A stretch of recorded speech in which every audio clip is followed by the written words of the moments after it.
Todo cuerpo que posee dimensiones, los cuales normalmente son llamados cuerpos rígidos, además de poseer una masa, lo cual evita o produce una tendencia a evitar el movimiento, también existe algo que se llama el momento de inercia, el cual es, análogamente a la masa, una tendencia a evitar algo, a diferencia de evitar el movimiento de traslación, como ocurre con la masa. El momento de inercia consiste en oponerse a la rotación. Mientras más momento de inercia tenga un cuerpo rígido, más difícil será hacerlo rotar en torno o alrededor de un eje. Si tenemos, por ejemplo, un eje de rotación que está saliendo de la pizarra, el eje de rotación en este caso está yendo para afuera. Alrededor de este eje yo coloco una partícula que está alejada una determinada distancia. ¿De acuerdo?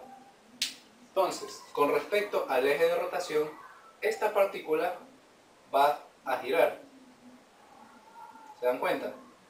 La distancia desde la partícula al eje de rotación es lo que produce en sí el giro.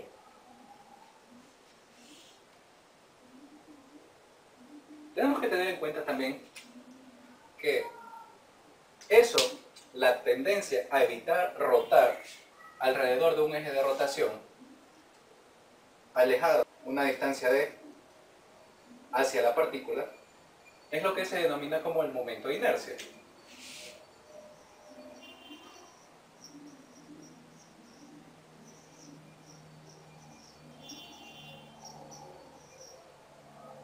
Mientras más momento de inercia tenga una partícula, más difícil será hacerla rotar con respecto a un eje de rotación que se encuentra a una distancia d de dicha partícula. El momento de inercia para una partícula está dada por I, representa el momento de inercia, masa por la distancia al cuadrado. Muchas veces a esa d se le suele poner r, por ejemplo, como refiriéndose a la posición o vector de posición. Ponerle r o d es correcto, no hay ningún cambio. Ahora, ¿qué es lo que cambia cuando tenemos el mismo eje de rotación, pero ya no tenemos una partícula, sino que en este caso tenemos un objeto rígido? En este video, el objeto de estudio va a ser una barra de una determinada longitud L. Pueden ver, esa es la barra. Y el eje de rotación está exactamente en su extremo. Lo que vamos a hacer aquí, básicamente, será calcular el momento de inercia de toda esta barra respecto a este eje de rotación. La barra rotará respecto a un eje de rotación que se encuentra en su extremo. Entonces, lo que vamos a calcular, en pocas palabras, será el momento de inercia de una barra cuyo eje de rotación se encuentra en el extremo. Para empezar el análisis, tenemos que dibujar un sistema referencial cartesiano. ¿De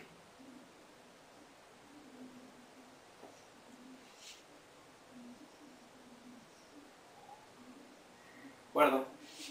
Entonces, si se dan cuenta, el sistema referencial es bidimensional. ¿Qué es lo que vamos a hacer ahora? Vamos a tomar una pequeña porción de esa barra. La voy a poner un poco más grande para que se note mejor en el video. Sin embargo, en realidad la porción es tan pequeña que tiende a ser microscópica. Es muy pequeña, infinitamente pequeña. Bien, a esa pequeña porción la voy a tratar como si se tratara de ¿qué cosa? De una partícula. voy a tomar en cuenta esa pequeña porción, la cual voy a tratar como una partícula, voy a hacer el mismo análisis que tenía acá. Aquí está la distancia que he dibujado, esta línea horizontal, desde el eje de rotación hasta esta pequeña porción de masa de la barra, la cual representa una partícula. Entonces, podemos decir que el momento de inercia de esta pequeña partícula es m por d al cuadrado, siendo de esta distancia. ¿De acuerdo? Ahora, la barra evidentemente va a tener una determinada longitud. Esta barra posee una longitud L. Bien, por eso era importante poner el sistema de referencia. Va desde 0 hasta L. Ahora, yo podría moverme o tomar la pequeña porción de masa a cualquier distancia desde el eje de coordenadas, bueno, el centro, 0, 0 en este caso, el centro del sistema de referencia. Yo podría tomar la partición de masa aquí, o aquí, o aquí, o aquí, o aquí. Lo que quiere decir que siempre esas distancias que se encuentran desde el eje de rotación hacia la porción de masa que yo tome van a ser variables. ¿Por qué? Porque esa distancia siempre va a variar dependiendo de dónde yo tome mi pequeña cantidad de masa, la cual estoy tratando como una partícula. Entonces podemos decir que esa distancia es x. ¿Por qué es una distancia x? Porque puede variar, puede tomar cualquier valor. Si yo tomo una pequeña porción de masa aquí, la distancia desde el origen, o desde el eje de rotación hasta x, será esta. Si la tomo más acá, será una distancia más larga. Ahora, esta pequeña porción de barra posee, ¿qué cosa? Una masa, y a su vez posee una longitud. La longitud de esa pequeña porción la vamos a llamar dx. Se le llama diferencial de longitud. ¿Por qué diferencial de longitud? Porque el diferencial puede ser infinitamente pequeño, un poquito más grande, un poquito más grande, un poquito más grande, y yo podría hacer crecer ese diferencial al tamaño que yo quisiera. Por ende, el diferencial también está en términos de x porque también varía. A su vez, este diferencial de longitud relacionado a la barra posee un diferencial de masa. Esas d significan elementos diferenciales muy pequeños. Entonces, si tomo una pequeña porción de barra, estoy tomando una longitud muy pequeña, que a su vez dentro de esa longitud estoy conteniendo una pequeña cantidad de masa. Bien, entonces, para este caso podemos decir específico, tenemos el momento de inercia de esa partícula. Esa pequeña partícula va a generar no todo el momento de inercia de la barra, simplemente lo que va a generar será un diferencial de momento de inercia. Un momento de inercia muy pequeño referido simplemente a ella, no a toda la barra. Entonces, esa partícula o ese pedacito de masa produce un diferencial de momento de inercia,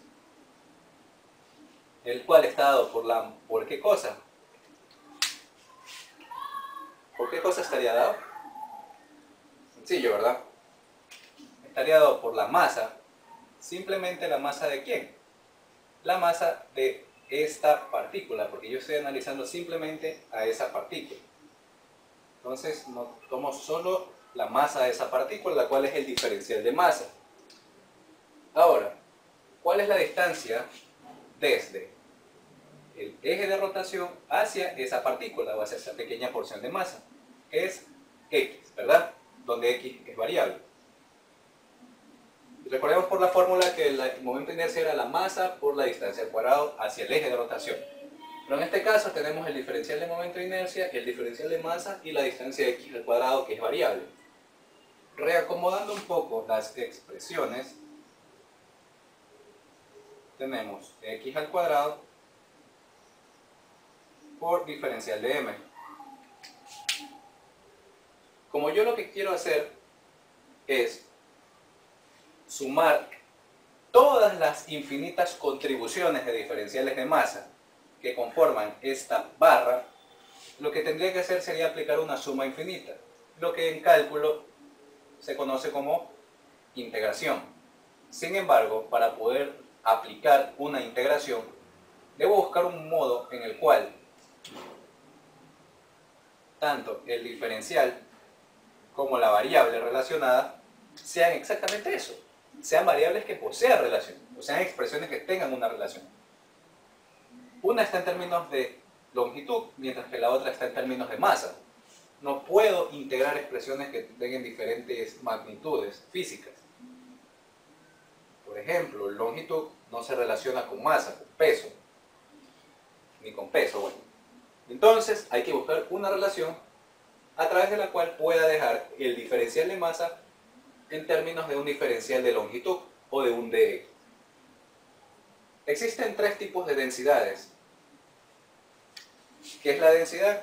Bueno, la densidad lo que es básicamente es una determinada cantidad de masa, o bueno, la relación entre una determinada cantidad de masa por unidad, que puede ser de longitud, de superficie o de volumen.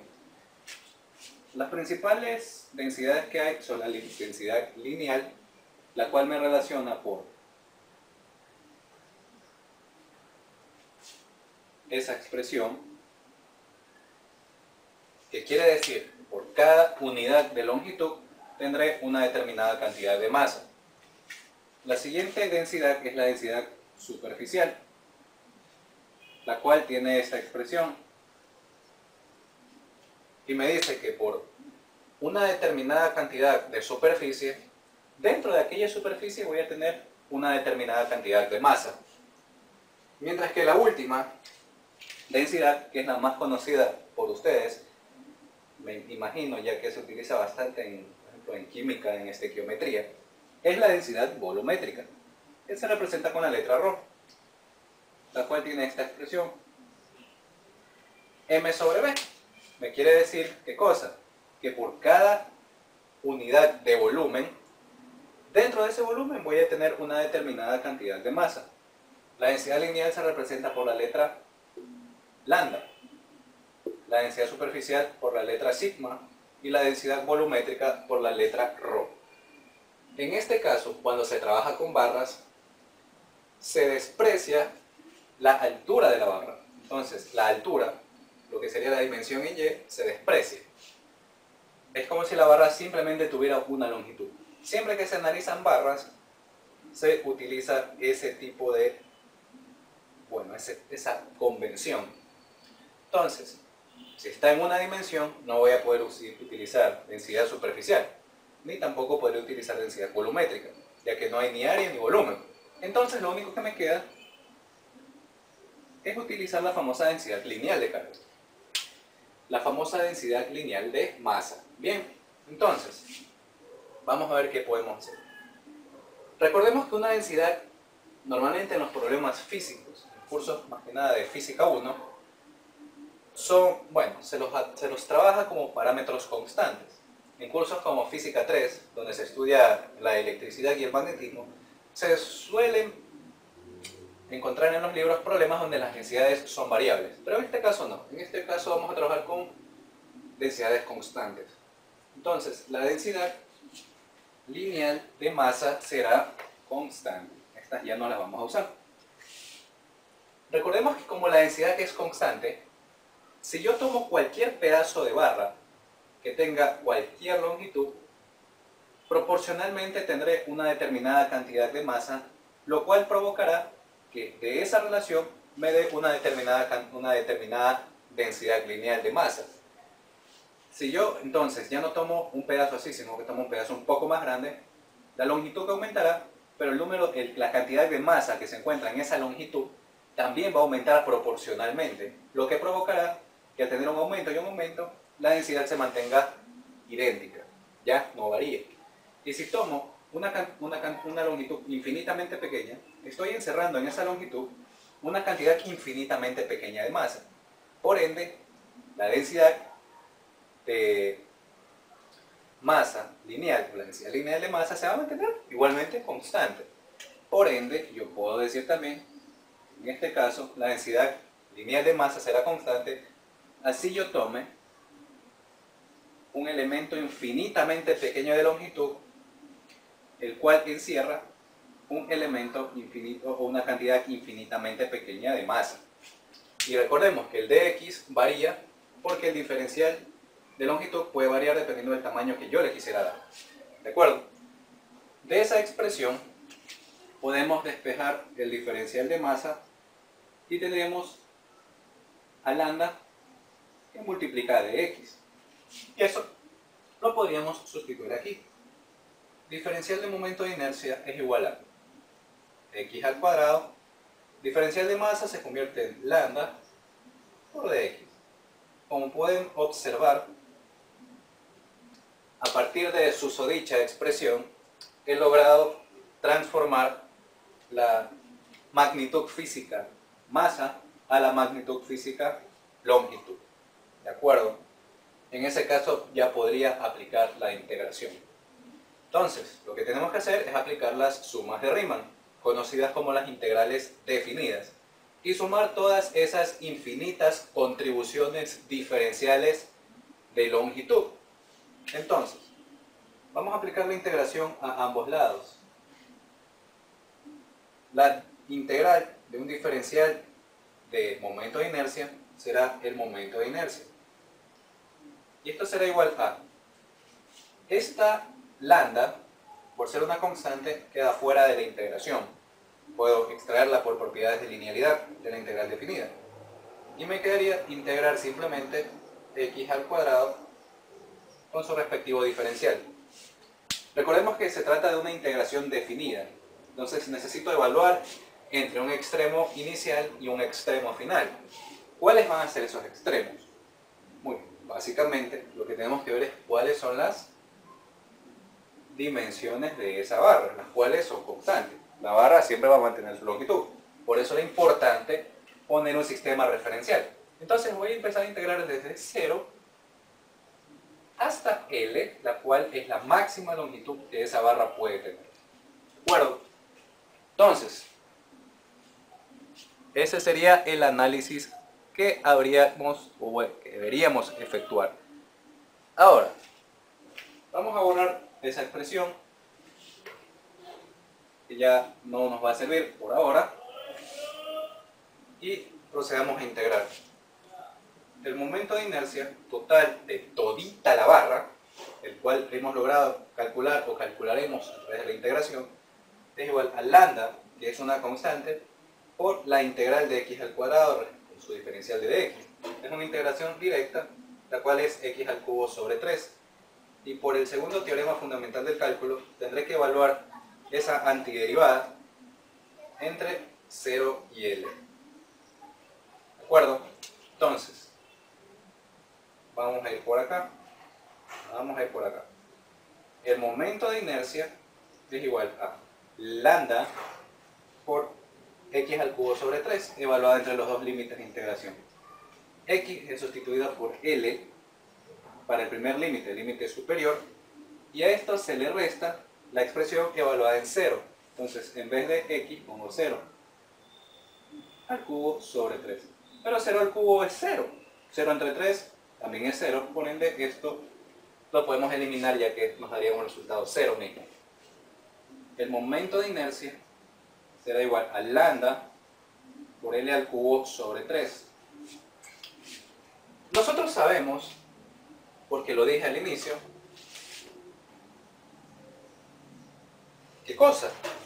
Que la densidad es constante. Entonces, la relación la cual me dice que la densidad es igual a diferencial de masa sobre diferencial de longitud, es lo mismo que decir que la densidad es igual a una determinada masa sobre una determinada longitud, ¿verdad? Entonces, para este caso, yo podría tomar la masa completa de la barra y su longitud completa, porque si tomo toda su longitud, estaría encerrando toda su masa. De ese modo, se mantendría también la proporcionalidad, como expliqué anteriormente, y susodicha expresión me daría como resultado una densidad constante, ya que la densidad jamás va a variar. Entonces, esto será igual a decir momento de inercia es igual a la masa total de la barra, Esta es la masa de toda la barra sobre la longitud total de la barra, y eso que multiplica a L al cubo sobre 3. Aquí podríamos simplificar estas longitudes y me quedaría lo siguiente. ¿Qué es lo que me quedaría? Me quedaría simplemente 1/3 de la masa por la longitud de esa barra al cuadrado.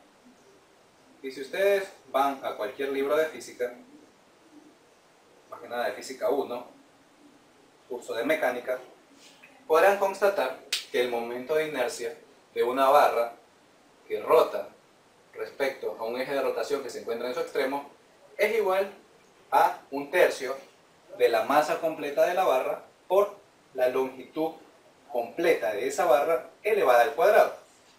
Y esa sería entonces la demostración de cómo calcular el momento de inercia de una barra cuyo eje de rotación es uno de sus extremos.